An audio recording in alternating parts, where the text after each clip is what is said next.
প্রিয় নবীর জন্মের দিন সোমবার সুবহে সাদিকের সময় বিবি আমেনা ঘরের মধ্যে সম্পূর্ণ একা ছিলেন। হঠাৎ তিনি আকাশের দিক থেকে একটা বিকট আওয়াজ শুনতে পেলেন। তখন তিনি অত্যন্ত ভীত সন্ত্রস্ত হয়ে পড়লেন। কিছুক্ষণ পর তিনি দেখতে পেলেন মোরগ আকৃতির একটি পাখি উড়ে এসে তার ঘরের মধ্যে প্রবেশ করল। অতঃপর পাখিটি তার একটি পালক দিয়ে আমেনার মাথায় স্পর্শ করল। ফলে তৎক্ষণাৎ আমেনার অন্তর থেকে সমস্ত ভয় ভীতি দূর হয়ে যায় এবং তিনি বেশ আনন্দ ও আরাম বোধ করতে লাগলেন। তখন পাখিটি কিছু মিষ্টি জাতীয় খাদ্য আমেনার মুখে তুলে দিল। অতঃপর পাখিটি পুনরায় আকাশের দিকে উড়ে চলে গেল। পাখিটি চলে যাওয়ার পর হঠাৎ একজন সুন্দর যুবক আমেনার ঘরে হাজির হলেন। তার হাতে ছিল একটি শরবতের গ্লাস। যুবকটি বিবি আমেনাকে বলল, হে আমেনা, আপনি এই শরবতটি পান করুন। তখন বিবি আমেনা যুবকটির কথা মতো শরবত পান করলেন। শরবতটি ছিল অত্যন্ত মিষ্টি এবং দুধের মতো সাদা। আমেনা শরবত পান করা হলে সেই যুবকটি সেখান থেকে চলে যান। কিন্তু আমেনা যেই শরবত পান করেছিলেন সেই শরবত থেকে যেন একটা অপরূপ জ্যোতি বের হয়ে উর্দু আকাশের দিকে উঠে গেল। তারপর কয়েকজন সুন্দরী নারী আকাশ থেকে এসে আমিনার কাছে উপস্থিত হলেন। তখন আমেনা তাদেরকে জিজ্ঞেস করলেন, হে মহিয়সী রমণীগণ, আপনারা কারা? তখন তারা উত্তর দিলেন, আমরা হলাম হজরত হাজেরা, হজরত মরিয়ম এবং হজরত আসিয়া। অতঃপর তারা আমেনাকে আশ্বস্ত করে বললেন, আপনার কোনো দুশ্চিন্তা বা ভয়ের কারণ নেই। আল্লাহর নির্দেশে আমরা আপনার পরিচর্যার জন্য এসেছি। এটা শুনে আমেনা অনেকটাই দুশ্চিন্তামুক্ত হলেন। অতঃপর সেই তিনজন রমণী বিবি আমেনার পরিচর্যা শুরু করে দিলেন। ঠিক এই সময় একটি অদৃশ্য আওয়াজ আসলো, হে আমেনা, তোমার শিশুটিকে মানুষের দৃষ্টির অন্তরালে রাখো। অতঃপর কয়েকজন সুন্দরী মহিলা মেশকে আম্বর এবং অন্যান্য সুগন্ধি দ্রব্য নিয়ে আমিনার ঘরে প্রবেশ করল। ইতিমধ্যে আমেনা লক্ষ্য করছিলেন যে কতগুলো অপূর্ব পাখি তার ঘরের উপর উড়ে বেড়াচ্ছে। এই ধরনের সুন্দর আকৃতির পাখি তিনি এর আগে কখনোই দেখেননি। এই দৃশ্যগুলো দেখে আমেনার চোখ জুড়িয়ে গেল। অতঃপর এই সুন্দর মনোরম অবস্থার মধ্যে ভূমিষ্ঠ হলেন হজরত মুহাম্মদ সাল্লাল্লাহু আলাইহি ওয়াসাল্লাম। তিনি ভূমিষ্ঠ হয়ে সেজদায় পতিত হয়ে বললেন, লা ইলাহা ইল্লাল্লাহ মুহাম্মাদুর রাসূলুল্লাহ। শিশু হজরত মুহাম্মদ সাল্লাল্লাহু আলাইহি ওয়াসাল্লাম ভূমিষ্ঠ হওয়ার পর তার দেহের আলোতে আমেনার প্রদীপহীন গড়টি এতটাই আলোকিত হয়ে গেল যে গড়ের মেঝেতে পতিত সূচ পর্যন্ত সেই আলোতে তুলে নেওয়া যেত।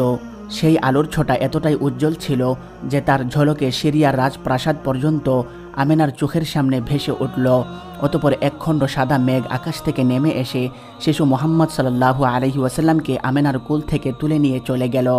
এই সময় অদৃশ্য থেকে কে যেন বলল, এই শিশুটিকে পূর্ব পশ্চিমের সমগ্র এলাকায় ঘুরিয়ে নিয়ে আসো, যেন সারা দুনিয়া এই শিশুটির কাছে পরিচিত হয়ে যায়।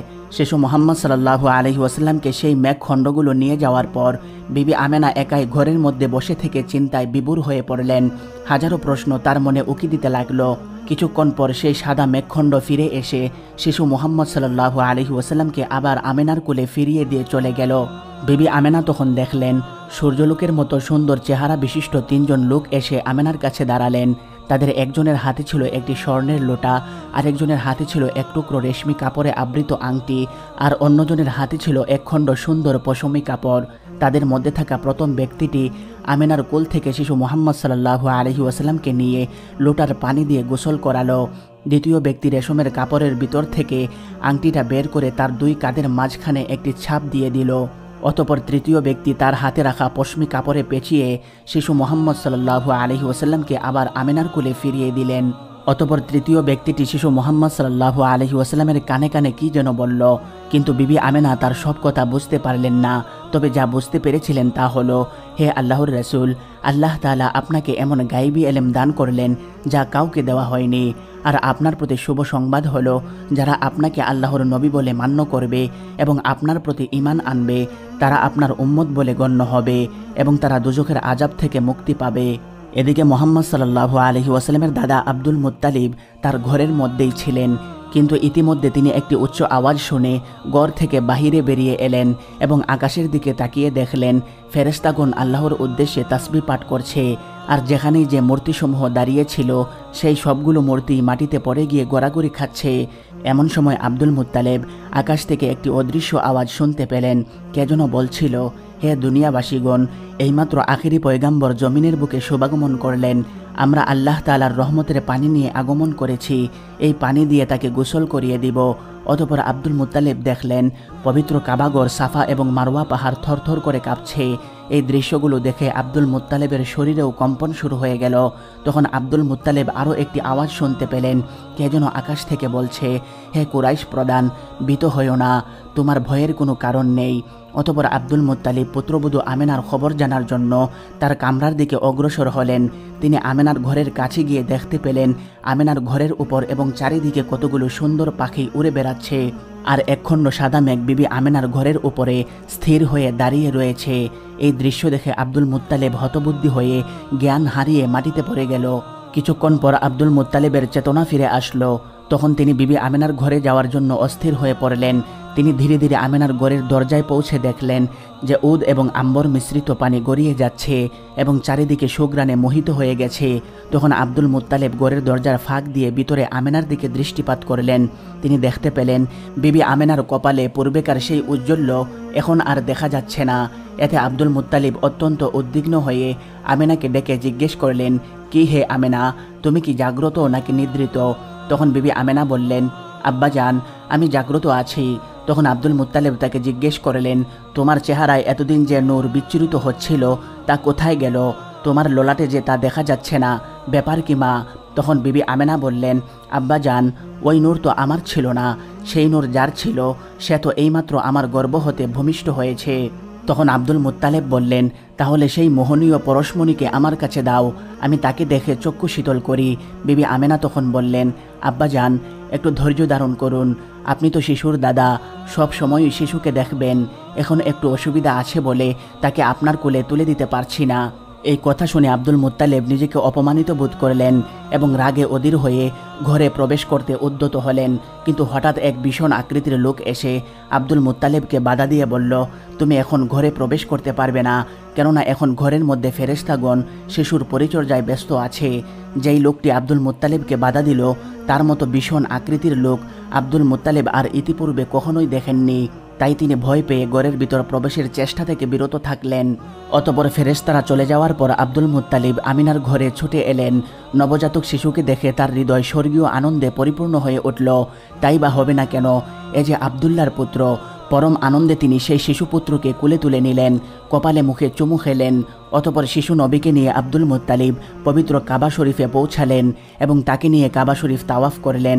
অতঃপর জন্মের 7ম দিনে আব্দুল মুত্তালিব উট কুরবানি করে সকল কুরাইশকে দাওয়াত খাওয়ালেন।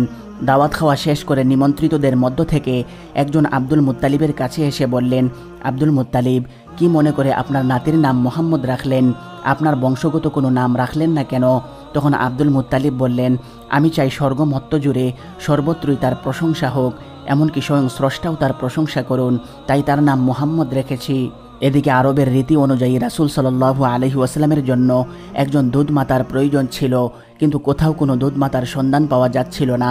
তাই আপাতত কিছুদিন আবু লাহাবের দাসী সুয়াইবা মুহাম্মদ সাল্লাল্লাহু আলাইহি ওয়াসাল্লামকে দুধ পান করালেন। কিছুদিনের মধ্যেই বনি সাদ গোত্রের দায়ীরা নবজাতক শিশুর সন্ধানে মক্কায় এসে গেল। তারা এসে তাদের পছন্দ মতো শিশুকে নির্বাচন করতে লাগলো। অনেকেই শিশু মুহাম্মদ সাল্লাল্লাহু আলাইহি ওয়াসাল্লামের কাছে এসেছিলেন, কিন্তু এতিম শিশু হওয়ার কারণে কেউ নিলেন না, কারণ তাকে দুধ পান করালেও কোনো উপঢৌকন পাওয়া যাবে না। এদিকে বিবি হালিমা রাদিয়াল্লাহু তাআলা আনহা তার স্বামীর সাথেই ছিলেন। তিনি শারীরিকভাবে দুর্বল এবং গরিব হওয়ার কারণে কোনো শিশু পেলেন না। তাই তিনি তার স্বামীকে বললেন, আল্লাহর কসম, আমার ভীষণ দুঃখ পাচ্ছে। সমস্ত মহিলারা কুল ভরে বাচ্চা নিয়ে ঘরে ফিরে যাচ্ছে, আর আমার কুল এখনও খালি। আমি যাই, ওই এতিম বাচ্চাটাকেই নিয়ে আসি। খালি হাতে ফেরার চেয়ে একটা এতিম বাচ্চা নিয়ে ফেরাই ভালো হবে।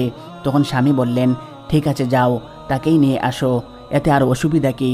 হয়তো আল্লাহ তাআলা আমাদের জন্য তাতেই অনুগ্রহ করবেন। অতঃপর হালিমা বিবি আমেনার কাছে গিয়ে শিশু মুহাম্মদ সাল্লাল্লাহু আলাইহি ওয়াসাল্লামকে কোলে তুলে নিলেন। সন্তানের জন্য দুধমাতা পেয়ে আনন্দে আমিনাও প্রচণ্ড খুশি হলেন। অতঃপর হালিমা শিশু মুহাম্মদকে বুকে ধরে তার শুকনো স্তন মুখে দিলেন।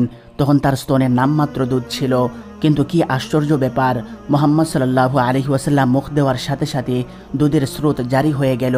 বুকে দুধ ভরে উঠল। দুধের স্রোতে বাচ্চার মুখ ভিজে যেতে লাগলো। ফলে মুহাম্মদ সাল্লাল্লাহু আলাইহি ওয়াসাল্লাম এবং হালিমার নিজের বাচ্চাকেও প্রাণ ভরে দুধ খাওয়ালেন। অথচ ইতিপূর্বে তার নিজের সন্তানেরই পেট ভরত না। দুধ খেয়ে সে কখনোই সুতৃপ্ত হতো না, বুকের মধ্যে মুখ ঘষে আরও বেশি দুধ পাওয়ার চেষ্টা করত। তাই হঠাৎ এই পরিবর্তন দেখে হালিমার বিস্ময়ের শেষ রইল না। অতঃপর তারা শিশু মোহাম্মদ সাল্লাল্লাহু আলাইহি ওয়াসাল্লামকে নিয়ে তাঁবুর দিকে ফিরে গেলেন।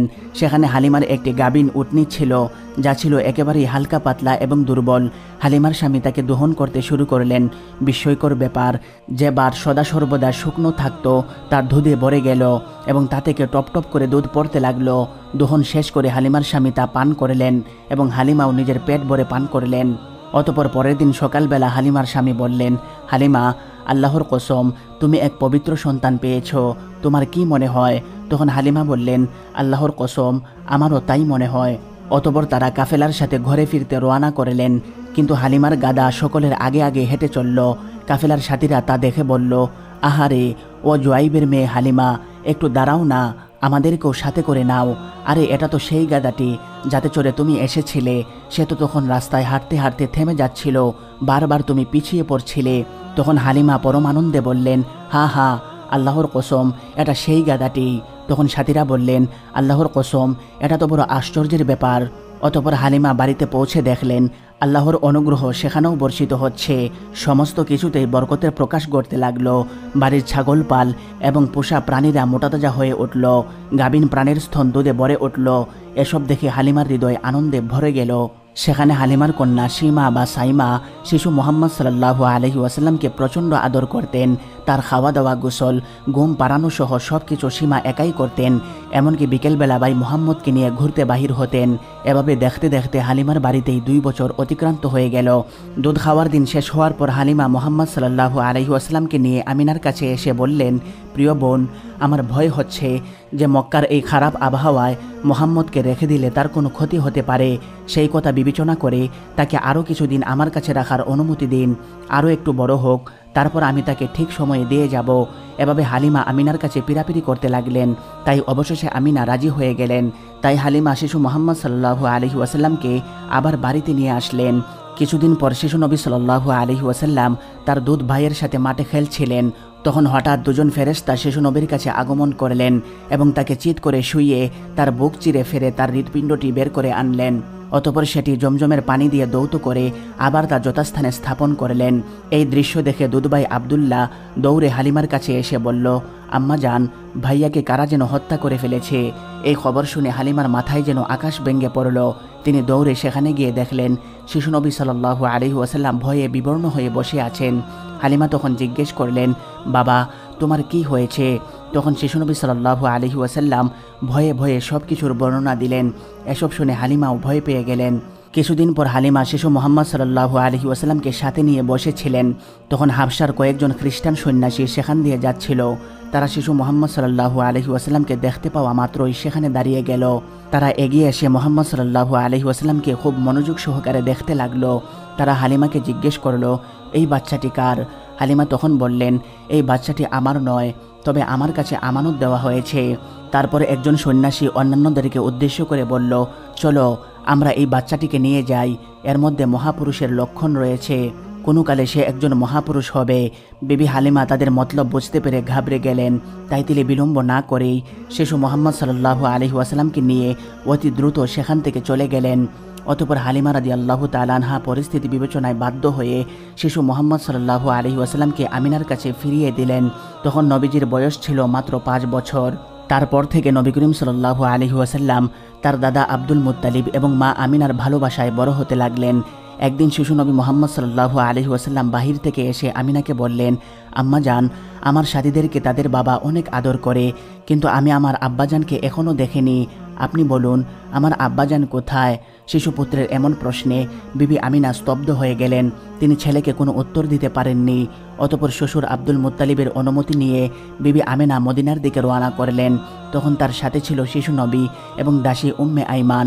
চলতে চলতে একটি কবরের সামনে এসে বিবি আমিনা দাঁড়িয়ে গেলেন এবং শিশু নবীকে বললেন, হে মোহাম্মদ, তুমি আমাকে জিজ্ঞেস করেছিলে তোমার বাবা কোথায়? তোমার বাবা এই কবরেই ঘুমিয়ে আছে, ভালো করে দেখে তৃপ্তি মিটিয়ে নাও। অতঃপর মা ছেলে কবরের পাশে অনেকক্ষণ অশ্রু বিসর্জন করলেন। অতঃপর মদিনার আত্মীয় স্বজনদের থেকে বিদায় নিয়ে আবারও মক্কার দিকে রওনা করলেন।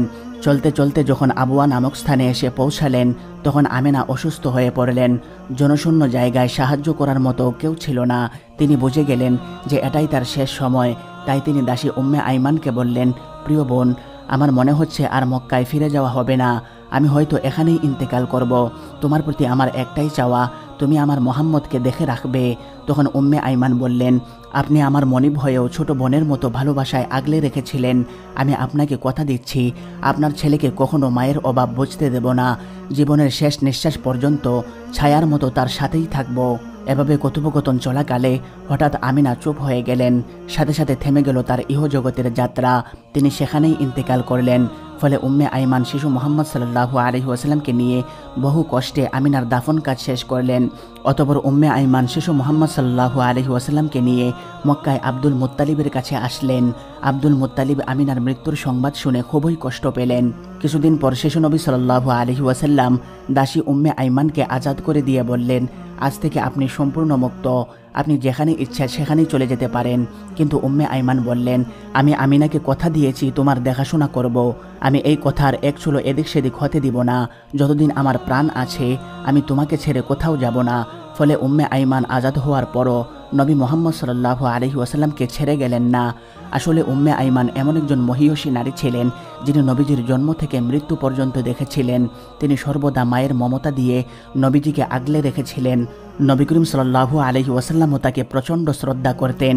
তাকে আসতে দেখলে নিজের শরীরের চাদর মাটিতে বিছিয়ে পাশে বসাতেন এবং তাকে উম্মি অর্থাৎ আমার আম্মাজান বলে ডাকতেন। যেখানে নবীজির স্বভাব ছিল তিনি যতটুকু ইচ্ছে খেতেন, এর চেয়ে বেশি খাওয়ার জন্য বললে তিনি রেগে যেতেন। সেখানে এই উম্মে আইমান নবীজিকে জোর করে খাওয়াতেন। নবীজি খেতে না চাইলেও তিনি বলতেন, মোহাম্মদ আর একটু খাও। নবী করিম সাল্লাল্লাহু আলাইহি ওয়াসাল্লাম তখন রাগ তো করতেনই না, উল্টো মুচকি হাসি দিয়ে আবার খেতে শুরু করতেন। আসলে জন্ম না দিয়েও যে মা হওয়া যায় সেটা উম্মে আইমান ভালোভাবেই প্রমাণ করেছিলেন।